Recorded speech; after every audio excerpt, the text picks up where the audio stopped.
Bapak Ibu yang dikasihi oleh Tuhan Yesus Kristus, renungan kita pada pagi hari ini terdapat di dalam Mikha pasal 6 ayat 8. Mikha pasal 6 ayat 8, beginilah firman Tuhan.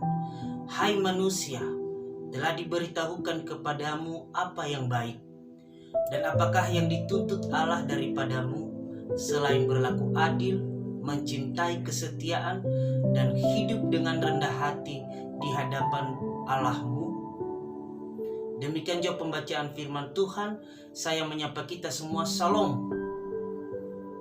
Tema renungan kita pada pagi hari ini adalah hiduplah adil, setia, dan rendah hati. Hiduplah adil, setia, dan rendah hati. Bapak Ibu yang dikasihi oleh Tuhan Yesus Kristus, Mikha merupakan nabi yang hidup sekitar abad 8 sebelum Masehi, yakni pada zaman Raja Uzia, Yotam, Ahaz, dan Hizkia.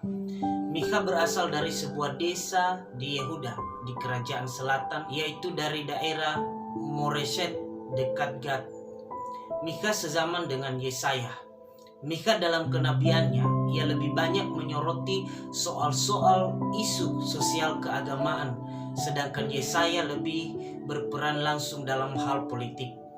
Yesaya lebih banyak berhubungan dengan penduduk dan kegiatan kota, sedangkan Mikha lebih banyak hidup di tengah-tengah rakyat yang tertindas, yang berada di dusun-dusun atau di pinggiran. Allah mengutus Mikha di tengah-tengah umatnya untuk memperingati bangsa itu akan segala dosa. Pada zaman itu terjadi pergolakan politik dan kerusuhan sosial, kekacauan di dalam sistem sosial di mana pedagang pengusaha menguasai petani, dan hal ini semakin diperparah dengan dukungan raja terhadap kaum pedagang atau pengusaha sehingga terjadi ketimpangan ekonomi. Di sisi lain, dalam bidang agama, para penyembah, imam, dan rakyat Yehuda menipu Allah dengan kepalsuan dalam peribadatan mereka. Dalam kitab Mikha ada 3 bagian penekanan atau fokus penyampaian, yaitu hukuman, harapan, dan janji. Mikha menyampaikan hukuman yang akan dijatuhi Allah kepada Israel dan Yehuda karena ketidakberesan kehidupan mereka, ketidakadilan, dan kemunafikan dalam ibadah mereka. Dalam kondisi yang demikian, Mikha tampil memberikan pengharapan kepada umat Allah yang ditindas oleh bangsanya sendiri dengan berkata, "Bangkitlah," artinya berdiri tegak dari kehidupanmu yang terpuruk itu. Sambutlah Allah yang hadir di tengah-tengahmu. Naikkanlah keluh kesahmu di hadapan Tuhan, karena Allah hadir mendengarkan setiap pengaduanmu itu. Bahkan Allah ingin gunung-gunung menjadi saksi akan keinginan Allah untuk mendengarkan keluhan umatnya yang sedang menderita itu. Tetapi Bapak Ibu yang dikasihi oleh Tuhan Yesus Kristus, di sisi lain juga Allah mengungkapkan perasaannya kepada umatnya dengan bertanya, "Apa yang telah kulakukan padamu? Dengan apakah engkau telah kulelahkan?" Pertanyaan ini menunjukkan bahwa Allah sebenarnya tidak pernah berusaha menyusahkan kehidupan umatnya. Justru umatnya lah yang telah menyusahkan hatinya dengan perbuatan dan tindakan mereka yang tidak berkenan kepadanya. Bahkan ia telah membebaskan nenek moyang mereka dari tanah perbudakan, menunjukkan bahwa Allah tidak menginginkan umatnya diperlakukan dengan tidak adil. Nenek moyang mereka keluar dari tanah Mesir dengan pimpinan Tuhan.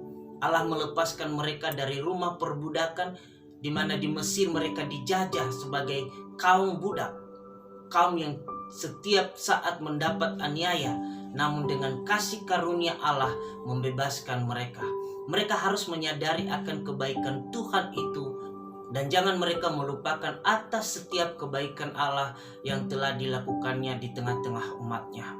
Artinya bahwa Allah bukannya tidak mau menolong dan membebaskan mereka, tetapi mereka harus meninggalkan cara-cara hidup yang tidak benar.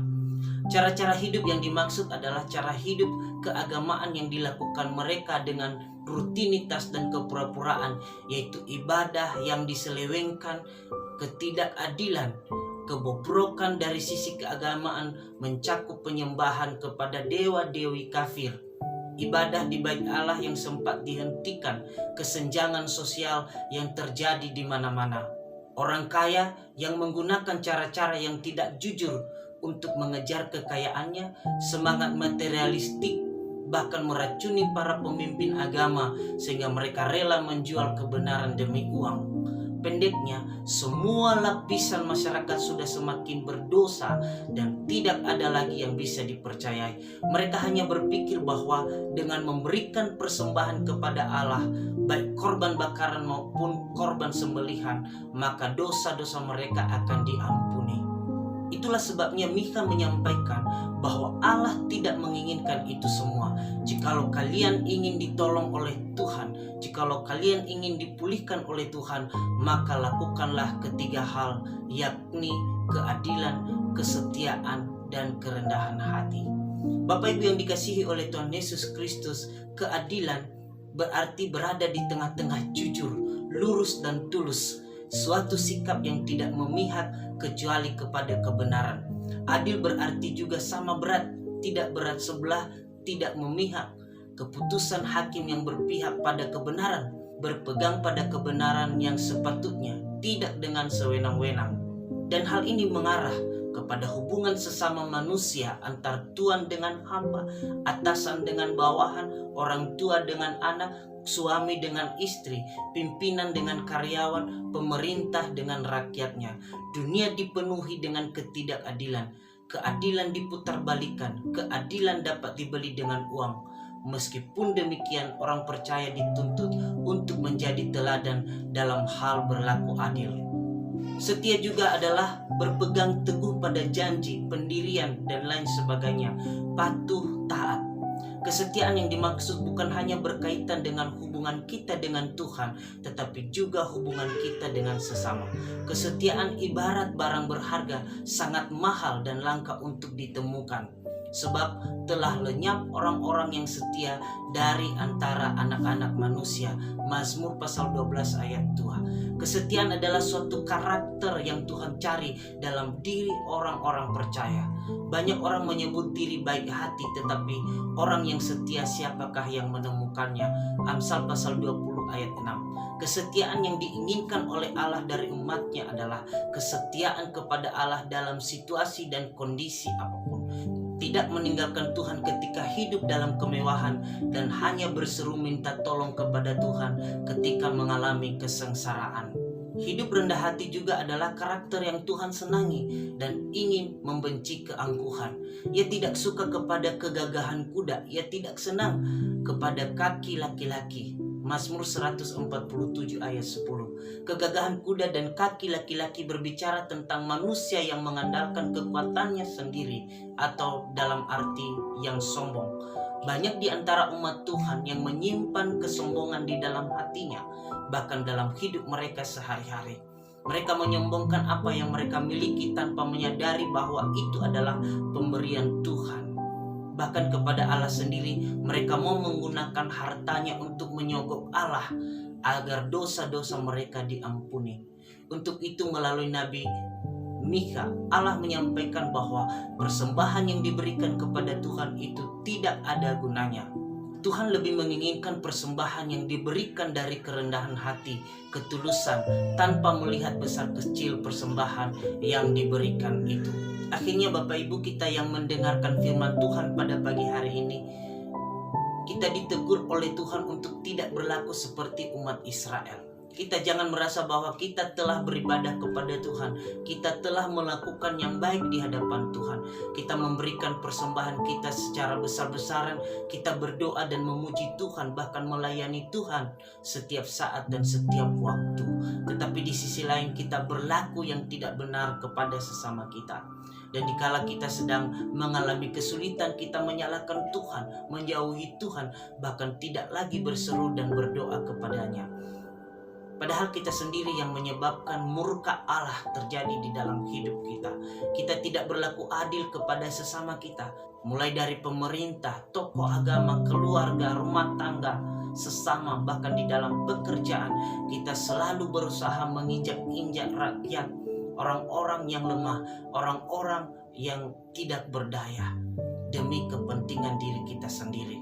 Kita juga sebagai orang tua tidak berlaku adil kepada anak-anak kita.